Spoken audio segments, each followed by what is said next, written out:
buildings come down, and then Five Rivers Metro Park can move forward with their plans for the land. In Dayton, Mike Campbell, News Center 7. A school cafeteria worker about 15 minutes south of Cleveland helped save a student who was choking. I could hear her mumble help, but you could tell that it was struggled and just kind of caught me by surprise. I yelled for help. I threw my arms around her. And she did the Heimlich maneuver, and out came a bottle cap the teenager was chewing on. There it is. The cafeteria worker said she hopes this story inspires other people to learn how to save someone who is choking. And now, your Storm Center 7 forecast. That's weather coverage you can count on. Austin, I think you and I are on the same page here.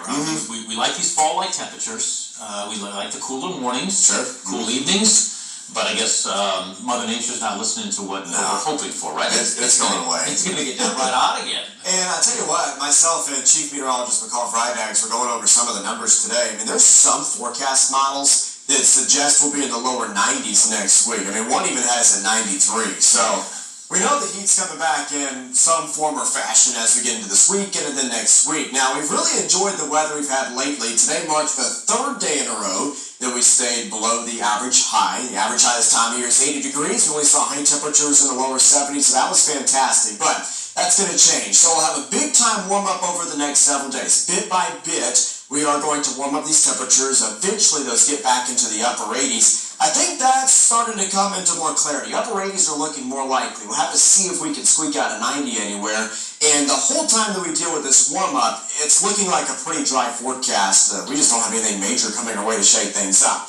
Here's what we're tracking outside right now as we look into Salina. Visibility across the Miami Valley is still pretty good, but because we're going to have clearing skies through the rest of tonight, we'll have calm winds and dropping temperatures. We've got the ingredients for some fog overnight. In fact, a dense fog advisory was issued for northern parts of Ohio and Indiana. We don't have that alert in effect here, but you see as we work towards tomorrow morning, northern and western portions of the Miami Valley may run into some of that fog. So be sure to check in with meteorologist Kirsty Zontini and Sergeant Mark Bowers starting out at 425, and they'll navigate you through any trouble spots. Of course, once the sun comes up, temperatures start to rise, and any fog that did manage to develop does quickly go away. Aside from that, it's a great night across the Miami Valley. We've got dry conditions, cool temperatures out there. We're at 65 degrees right now here in Dayton. 50 starting to show up there in La Picaneta. Same thing as you head out towards Richmond and Indiana.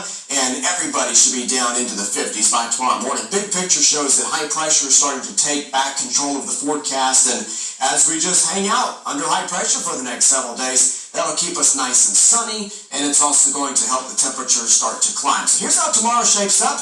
Tomorrow morning, again, a cool morning. If you're going to be sending the kids out to the bus stop, they may want the light jacket, but only a light jacket. Definitely don't forget a heavy jacket at school or anything like that. We'll see temperatures climbing into the upper 70s, lower 80s for the afternoon. Then comfortable again by the evening. And all throughout the day tomorrow, we are expecting those mostly sunny skies. Now for the kids after school tomorrow, it'll be a great day for practice. We've got sunshine and those comfortable temperatures right around 80 degrees. We stay dry into Thursday and Friday as well, but temperatures do get a little bit warmer, so that ice water does become more important as the week progresses. Now looking ahead to Touchdown 7, we've had really nice weather for the first 4 weeks of Touchdown 7.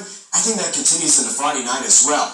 Kickoff of these football games, upper 70s, cooling down into the middle 70s as the games progress, and no threat for rain through Friday, so we get to have a nice Friday night across the Miami Valley. Now here's the crazy part of the forecast. Look at these temperatures. We're going to go from 80 tomorrow to 86 degrees on Sunday, and we don't stop there. Upper 80s on the forecast for Tuesday and Wednesday, and those are those days that some of the models are suggesting that we can even touch 90 degrees again as we get close to fall. So actually the first official day of fall is Thursday, September 22nd. And we're still expecting temperatures well above the norm by then. 7-day forecast, nothing but dry conditions to take us all the way through next Tuesday.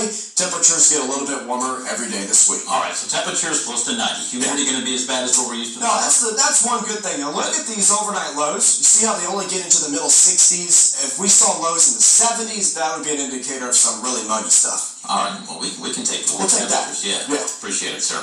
And the Air Force Marathon will take over right past Saturday. It's going to bring in runners from around the world. It's been doing that since 1997. This year